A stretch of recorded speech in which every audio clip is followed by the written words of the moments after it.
Hi hello ನಮಸ್ಕಾರ ಸ್ನೇಹಿತರು. ಏನಪ್ಪ ಆಗ್ತದೆ ಇಲ್ಲಿ ಭಾಗ್ಯ ವಾಪಸ್ ಮನೆಗೆ ಬಂದುಬಿಟ್ರಲ್ಲ. ಹಾಗಿದ್ರೆ ತಾಂಡವ್ ಕತೆ ಏನು, ಚಾಲೆಂಜ್ ಕತೆ ಏನಾಯಿತು, ಇದೆಲ್ಲವನ್ನ ಕೂಡ ತಿಳ್ಕೊಬೇಕು ಅಂದರೆ ಈಗಲೇ ನಮ್ಮ ಈ ಚಾನಲ್ನ ಸಬ್ಸ್ಕ್ರೈಬ್ ಮಾಡಿ, ಹಾಗೆ ಒಂದು ವಿಡಿಯೋವನ್ನು ಪೂರ್ತಿಯಾಗಿ ನೋಡಿ.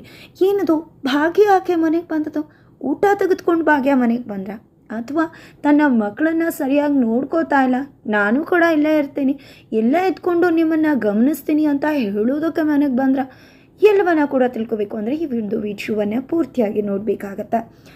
ಈ ಕಡೆ ತಾಂಡವೇನೋ ತನಗೆ ಕೆಲಸ ಮಾಡೋಕ್ಕಾಗ್ತಿಲ್ಲ ಅಂತ ಹೇಳಿದಾಗ ಶ್ರೇಷ್ಠ ಕೊಟ್ಟಂಥ ಆಫರ್ನ ಒಪ್ಕೋತಾರೆ. ಈ ಕಡೆ ತಾಂಡವ್ಗಂತೂ ಅದನ್ನು ನೆನೆಸ್ಕೊಂಡಿದ್ದೆ ಫುಲ್ ಖುಷಿ ಆಗಿಬಿಡುತ್ತೆ. ಅದೇ ರೀತಿ ಮಾಡ್ತಾನೆ ಕೂಡ ತಾಂಡವ್. ಹಾಗಾಗಿ ಈ ಕಡೆ ಕೆಲಸದವ್ರನ್ನ ಕೂಡ ಬುಕ್ ಮಾಡ್ತಾನೆ, ಈ ಕಡೆ ಮನೆಗೆ ಕೆಲಸದವರು ಕೂಡ ಬಂದುಬಿಡ್ತಾರೆ. ಈ ಕಡೆ ಏನು ನಮ್ಮ ಮನೆಗೆ ಕೆಲಸದವ್ರ ಬೇಕಾಗಿಲ್ಲ ನಮಗೆ ಕೆಲಸದವರು ಅಂತ ಕುಸುಮ ಅವರು ಹೇಳ್ತಿದ್ರೆ, ಏನು ಅಮ್ಮ ಇವ್ರನ್ನ ಕರೆಸಿರೋದೆ ನಾನು ಅಂತ ಹೇಳ್ತಾರೆ. ಏನು ಮಾತಾಡ್ತಿದ್ಯಾ ಅಂದಾಗ, ಹೌದು ಅಮ್ಮ, ನಾನು ಆಫೀಸ್ಗೆ ಹೋಗಬೇಕು, ನಾನು ಗಂಡಸಾಗಿದ್ಕೊಂಡು ಇದನ್ನೆಲ್ಲ ಮಾಡಿ ಆಫೀಸ್ಗೆ ಹೋಗೋದು ತುಂಬಾ ಕಷ್ಟ ಆಗುತ್ತಲ್ವಮ್ಮ, ಅದಕ್ಕೋಸ್ಕರ ಇದನ್ನೆಲ್ಲ ಮಾಡ್ತಾ ಇದ್ದೀನಿ ಅಷ್ಟೇ, ನಿಮ್ಮ ಒಳ್ಳೇದಕ್ಕೋಸ್ಕರನೇ, ನಿಮ್ಮನ್ನು ಚೆನ್ನಾಗಿ ನೋಡ್ಕೋಬೇಕು ಅಂತಾನೆ, ಇದನ್ನೆಲ್ಲ ಮಾಡೇ ಇರಬೇಕು ಅಂತ ಏನಿಲ್ಲ ಅಲ್ವಾ. ಈಗ ನಾನು ಗಂಡಸು ಆಫೀಸ್ಗೆ ಹೋಗಬೇಕು, ಈಗ 9 ಗಂಟೆ ಒಳಗೆ, ಅಷ್ಟರಲ್ಲಿ ನಿಮಗೆಲ್ಲ ಮಾಡಿ ಹಾಕೋದು ಕಷ್ಟ ಆಗುತ್ತೆ, ನಂತರ ರಾತ್ರಿ ಬರೋದು 9 ಗಂಟೆ ಆಗಬಹುದು, ಅದಕ್ಕಿಂತ ತಡ ಆಗಬಹುದು, ಅದಕ್ಕೋಸ್ಕರ ಅಮ್ಮ ನಾನು ಇಷ್ಟೆಲ್ಲ ಮಾಡ್ತಾ ಇರೋದು, ದಯವಿಟ್ಟು ಅರ್ಥ ಮಾಡ್ಕೊಳ್ಳಿ ಅಂತ ಹೇಳ್ತಿದ್ದಾನೆ. ನಿಮ್ಮನ್ನೆಲ್ಲ ಚೆನ್ನಾಗಿ ನೋಡ್ಕೋಬೇಕು ಅನ್ನೋದೇ ಉದ್ದೇಶ. ಈಗ ಇವ್ರು ಇರೋದ್ರಿಂದ ಯಾವುದೇ ರೀತಿ ಪ್ರಾಬ್ಲಮ್ ಆಗಲ್ಲ. ನಿಮ್ಗೇನು ಬೇಕು, ಮಕ್ಕಳನ್ನೇನು ಬೇಕು ಎಲ್ಲ ನೋಡ್ಕೋತಾರೆ, ಅಡುಗೆ ಮಾಡಿಕೊಡ್ತಾರೆ, ಹೊಟ್ಟೆ ತುಂಬ ಊಟ ಮಾಡ್ಬೋದು, ನಿಮ್ಮ ಒಳ್ಳೇದಕ್ಕೋಸ್ಕರನೇ ತಾನೇ ನಾನು ಇದನ್ನೆಲ್ಲ ಮಾಡ್ತಿರೋದು, ಇದರಲ್ಲಿ ಏನಿದೆ ತಪ್ಪು ಅಂತ ಹೇಳ್ತಿದ್ದಾಗೆ ಕುಸುಮ ಅವರು ಸುಮ್ಮನೆ ಆಗಲೇಬೇಕಾಗತ್ತಾ. ಜೊತೆಗೆ ಈಗ ಕಡೆ ಕೆಲಸದವ್ರಂತೂ ನೀವೇನು ಯೋಚನೆ ಮಾಡಬೇಡಿ, ನೀವು ಹೇಳಿದಾಗೆ ಎಲ್ಲನೂ ಕೂಡ ಮಾಡ್ತೀನಿ ಅಂತ ಹೇಳ್ತಿದ್ದಾರೆ. ಜೊತೆಗೆ ನಿಮಗೆಲ್ಲ ಏನೇನು ಫುಡ್ ಬೇಕು ಅಂತ ಕೂಡ ಕೇಳ್ತಾರೆ, ಎಲ್ಲ ಫುಡ್ನ ಕೂಡ ಪ್ರಿಪೇರ್ 1 ಗಂಟೆಯಲ್ಲಿ ಮಾಡಿಬಿಡ್ತೀನಿ ಅಂತಾರೆ. ಎಲ್ಲರಿಗೂ ಕೂಡ ಶಾಕ್ ಆಗುತ್ತೆ. ಅದೇ ರೀತಿ ಪ್ರಿಪೇರ್ ಕೂಡ ಮಾಡ್ತಿದ್ದಾರೆ, ಮಕ್ಕಳನ್ನ ಕೂಡ ಸ್ಕೂಲಿಗೆ ರೆಡಿ ಮಾಡ್ತಿದ್ದಾರೆ. ಇತ್ತು ಶ್ರೇಷ್ಠವಾಗಿ ಹನಿ ಅಂತ ಹೇಳಿ ಖುಷಿಯಿಂದ ಥ್ಯಾಂಕ್ಸ್ ಅಂತ ಹೇಳೋಕ್ಕೆ ಕಾಲ್ ಮಾಡ್ತಾನೆ ತಾಂಡವ್. ಈ ಕಡೆ ಶ್ರೇಷ್ಠ ಕೂಡ ಇನ್ನು ವರ್ಕೌಟ್ ಆಯಿತಾ ಅಂತ ಕೇಳಿದ್ದಕ್ಕೆ ಖಂಡಿತ ವರ್ಕೌಟ್ ಆಯಿತು, ನೀನು ಕೊಟ್ಟಂಥ ಸಲ್ಯೂಷನಿಂದ ಸಖತ್ತಾಗಿ ಪ್ರಾಬ್ಲಮ್ ಎಲ್ಲ ಸಾಲ್ವ್ ಆಯಿತು ಅಂತ ಹೇಳ್ತಿದ್ದಾನೆ. ಪ್ರಾಬ್ಲಮ್ ಏನೋ ಸಾಲ್ವ್ ಆಯಿತು, ಆದರೆ ಮತ್ತೊಂದು ಪ್ರಾಬ್ಲಮ್ ಹುಟ್ಕೊಂಡಿದೆ ಈ ಕಡೆ ತಾಂಡವ್ಗೆ. ಆ ಕಡೆ ಶ್ರೇಷ್ಠ ಅಂತೂ ನೀನೇನೋ ಅಲ್ಲಿ ಆರಾಮಾಗಿದೆಯಾ, ನಾನು ತಾನೇ ಇಲ್ಲಿ ಸಾಯ್ತಿರೋದು ಅಂತ ಹೇಳ್ತಿದ್ರೆ, ಏನನೇ ಇದನ್ನೆಲ್ಲ ಮಾಡ್ತಿರೋದೇ ನಮಗೋಸ್ಕರ ಅಲ್ವಾ ಅಂದಾಗ, ಏನು ನಿನಗೋಸ್ಕರ, ಇಲ್ಲೇನೆಲ್ಲ ಆಯಿತು ಗೊತ್ತಾ, ನೀನು ಹೋದ ಮೇಲೆ ಪೂಜಾ ಮನೆಗೆ ಬಂದಿದ್ಲು ಅಂದಾಗ, ಏನು ಪೂಜಾ ಮನೆಗೆ ಬಂದಿದ್ಲು ಅಂತ ಶಾಕ್ ಆಗ್ತಾರೆ. ಹೌದು, ಪೂಜಾ ಮನೆಗೆ ಬಂದಿದ್ಲು, ಸುಂದರಿ ಮಾಡಿ ಎಡವಟ್ಟಿಂದಾಗಿ ಪೂಜಾ ಇಲ್ಲಿಗೆ ಬಂದಿದ್ಲು, ಆಕ್ಸಿಡೆಂಟ್ ಮಾಡಿಬಿಟ್ಟಿದ್ಲು, ಹಾಗಾಗಿ ದುಡ್ಡಿಸ್ಕೋತೀನಿ ಅಂತ ಬಂದಾಗ ಅವಳಿಗೆ ಇದು ನಮ್ಮನೆ ಅಂತ ಗೊತ್ತಾಗಿದೆ, ನಾನು ನೀನು ಬರೋದಕ್ಕೋಸ್ಕರನೇ ಕಾಯ್ತಾ ಇದ್ಲು.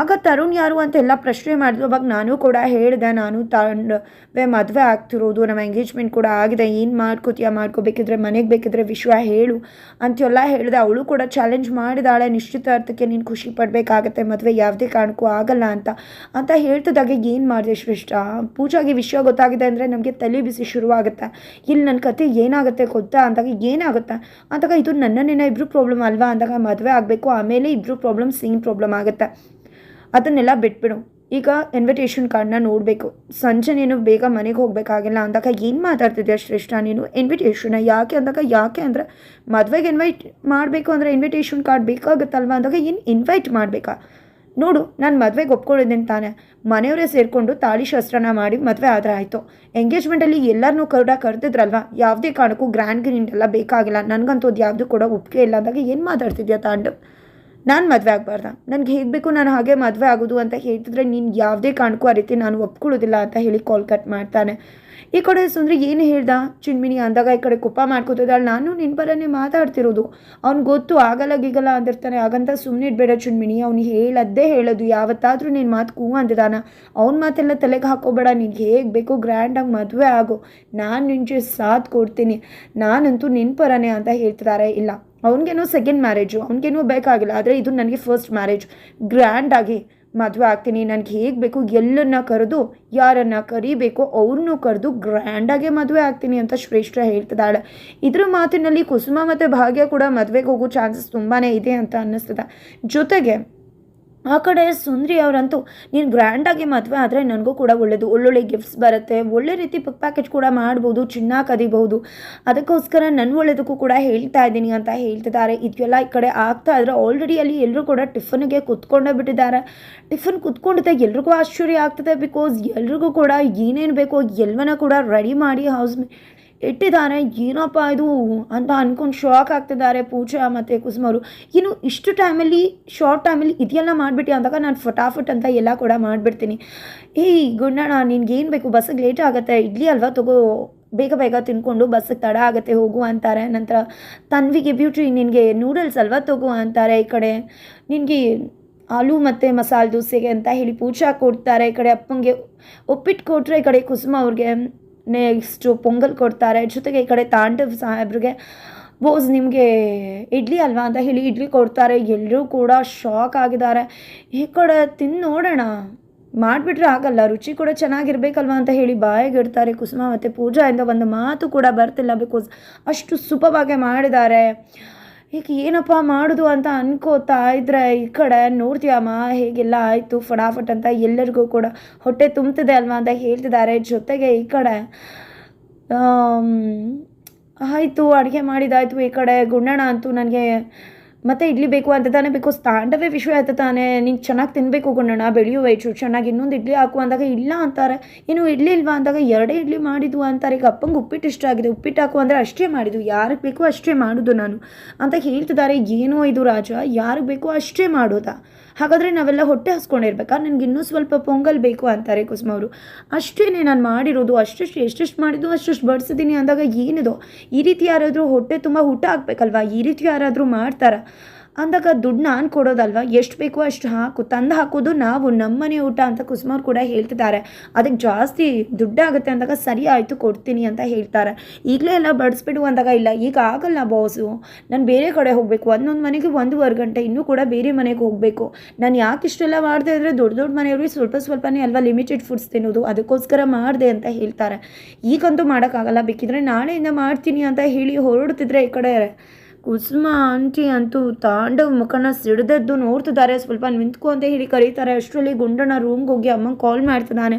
ಆಲ್ರೆಡಿ ಭಾಗ್ಯ ಅವರು ತನ್ನ ಮಕ್ಕಳು ಹೊಟ್ಟೆಗೆ ಕಡಿಮೆ ಆಗ್ಬೋದು ಊಟ ಅಂತ ಹೇಳಿ ದೋಸೆ ಮಾಡಿಕೊಂಡು ಆಲ್ರೆಡಿ ಪ್ಯಾಕ್ ಮಾಡ್ಕೋತಿದ್ದಾರೆ. ಅಷ್ಟರಲ್ಲಿ ಗುಂಡಣ್ಣ ಕಾಲ್ ಮಾಡಿ ಅಮ್ಮ ನನಗೆ ಹೊಟ್ಟೆ ಹಸಿವಾಗ್ತದೆ ಅಮ್ಮ ಅಂತ ಹೇಳಿದಕ್ಕೆ ಹೋಗಪ್ಪ ಪಪ್ಪ ಮತ್ತು ಅಜ್ಜಿ ಕೇಳು ಕೊಡ್ತಾರೆ ಅಂದಾಗ ಇಲ್ಲ ಅಮ್ಮ 2 ಇಡ್ಲಿ ಕೊಟ್ಟರು ಅಂದಾಗ ಮತ್ತೆ ಹೋಗಿ ಹಾಕಿಸ್ಕೊ ಅಂತ ಹೇಳ್ತಾರೆ. ಇಲ್ಲಮ್ಮ 2 ಅಂತ ಮಾಡಿರೋದು, ಅಳ್ತಿಗಷ್ಟೇ ಕೊಟ್ಟಿದ್ದಾರೆ, ತುಂಬ ಹೊಟ್ಟೆ ಹಸಿವಾಗ್ತದೆ ಅಮ್ಮ, ಪ್ಲೀಸ್ ಅಮ್ಮ ಬೇಗ ಬಾರಮ್ಮ ಅಂತ ಕೇಳ್ತಿದ್ರು. 1 ವಾರ ಬಂದುಬಿಡ್ತೀನಿ ಮಗನಂದ್ರೆ ಇಲ್ಲ ಅಮ್ಮ ನಂಗೆ ಹಸಿವು ತಡ್ಕೊಳಕ್ಕೆ ಆಗ್ತಿಲ್ಲ ಅಮ್ಮ, ನೀನು ಇಲ್ಲದೆ ನನಗೆ ಇರೋಕ್ಕಾಗಲ್ಲ, ಪ್ಲೀಸ್ ಬಾ ಅಂತ ಹೇಳ್ತಿದ್ರೆ ಕಳ್ಳು ಕಿತ್ತು ಬಂದಾಗ ಆಗ್ತದೆ. ಭಾಗ್ಯಗೆ ತನ್ನ ಮಕ್ಕಳು ಹೊಟ್ಟೆ ಹಸ್ಕೊಂಡು ಸಾಯ್ತಿದ್ದಾರೆ, ಅಲ್ಲಿ ಯಾರಿಗೂ ಕೂಡ ಸರಿಯಾಗಿ ಊಟ ಆಗ್ತಿಲ್ಲ ಅಮ್ಮ, ಎಲ್ಲರಿಗೂ ಲಿಮಿಟೆಡ್ ಫುಡ್ಡು, ಯಾರಿಗೆ ಬೇಕು ಅಂದರೂ ಅಷ್ಟೇ ಊಟ ಅಂತ ಹೇಳ್ತಿದ್ದಾರೆ ಅಂದಾಗ ನೀವೇನು ಯೋಚನೆ ಮಾಡಬೇಡಿ, ನಾನು ನಿಮಗೆ ಎಲ್ಲ ಊಟ ತೊಗೊಂಡು ಬರ್ತೀನಿ ಅಂತ ಭಾಗ್ಯ ಹೇಳ್ತಾರೆ.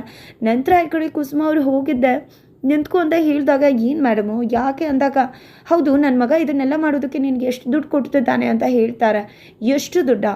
ಅದು ಅಡುಗೆ ಮಾಡೋದಕ್ಕೆ 7,000, ಅವ್ರದ್ದು ಐರನ್ ಮಾಡೋದಕ್ಕೆ 3,000, ಮಕ್ಕಳು ನೋಡ್ಕೊಳ್ಳೋದಕ್ಕೆ 3,000, ಜೊತೆಗೆ ಬಟ್ಟೆ ಒಗೆಯೋದಕ್ಕೆ 3,000, ಈಗ ಎಕ್ಸ್ಟ್ರಾ ಫುಡ್ ಮಾಡಬೇಕಲ್ಲ ಅದಕ್ಕೆ 3,000, ಮತ್ತು ನನ್ನ ಆಟೋದಲ್ಲೇ ಹೋಗೋದು ಆಟೋದಲ್ಲೇ ಬರೋದಲ್ವ ಅದಕ್ಕೆ 3,000, ಟೋಟಲ್ 18,000 ಕೊಡ್ತಿದ್ದಾರೆ ಅಂದಾಗ ಈ ಕಡೆ ಪೂಜಾ 18,000ನ ಭಾವ ನಮ್ಮ ಅಕ್ಕಂಗೆ ಲಕ್ಷಾನ್ಗಟ್ಲೆ ಕೊಡಬೇಕಿತ್ತು ಅನ್ಸುತ್ತೆ ಅಂದಾಗ ಮಾತಾಡಬೇಡ ಪೂಜಾ, ಸುಮ್ಮನೆ ಕೂತ್ಕೊ, ನಿಮ್ಮ ಅಕ್ಕಂಗೆ ನೀವು ತಂದು ಸೀರೆ ಒಡವೆ ಎಲ್ಲ ಹಾಕಿದ್ರಿ ಅಲ್ವಾ, ಹಬ್ಬಕ್ಕೂ ಸೀರೆ ಒಡವೆ ಎಲ್ಲ ತಂದು ಹಾಕಿಲ್ವಾ ಅಂತ ಹೇಳ್ತಿದ್ದಾರೆ.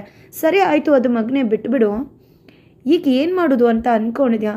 ಈ ರೀತಿ ಅರೆಬರೆ ಹೊಟ್ಟೆ ಊಟ, ಈ ರೀತಿ ಲೆಕ್ಕಾಚಾರದಲ್ಲಿ ಲಿಮಿಟೆಡ್ ಫುಡ್ಸು, ಇದೇನಾ ನೀನು ನಮ್ಮನ್ನ ನೋಡ್ಕೊಳ್ಳೋ ರೀತಿ ಅಂತೆಲ್ಲ ಪ್ರಶ್ನೆ ಮಾಡ್ತಿದ್ದಾರೆ. ಈಗ ಏನು ಮಾಡೋದು ಅಂತ ಕೇಳ್ತಿದ್ದಾರೆ. ಈ ಕಡೆ ತಾಂಡವ್ ಏನು ಮಾಡೋದು ಅಂತ ಶಾಕ್ ಆಗಿ ನಿಂತಿದ್ರೆ ಬಿಗ್ ಶಾಕ್ ಕೊಡೋಕ್ಕೆ ಬಂದೇ ಬಿಟ್ಲು ಭಾಗ್ಯ.